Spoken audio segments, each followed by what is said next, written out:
share na ko sa inyo guys, o sa mga car owners dyan. So mga mekaniko, i-advise talaga sa customer na 30 to 40,000 ilis jud kag power steering fluid. Kahit na tinaw pa na siya tanawon, ilis jud ka, kay wala na siya viscosity. Once nga ang city masigi nag-agit ka init, wala na siya, mawala na ng danlog, mawala na yung ano niya, detergent par. So yan, kita nyo, mula pagbili ng sasakyan hanggang ngayon di pa siya nagpalit ng ATF. So nangyari, sira ang steering pump niya, so kailangan tanggalin at palitan. So dapat pag ganito ay advice talaga na magpapalit talaga, kahit na tin out sa tingnan, palitan talaga siya. Kaya ang steering fluid naagi na siya expiration.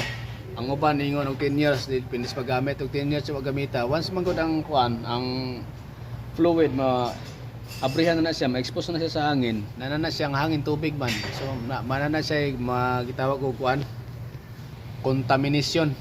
So na siya gingon in English mo tagi mao ani. So nanagi na siya.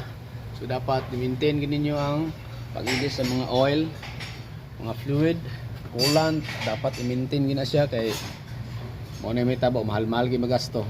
Ug madaot ang steering pump patingkahi agad power steering ng kalabasan. So tanawa tanawon nimo na sa kuan, murag tinaw sa tanawon, pero ibutang nimo da lubog na kayo, itom na kayo, di na moy color sa steering fluid.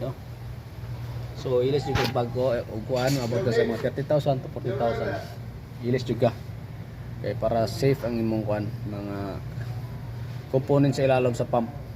Alright baby, ating lusod daw na putane. Oh yeah.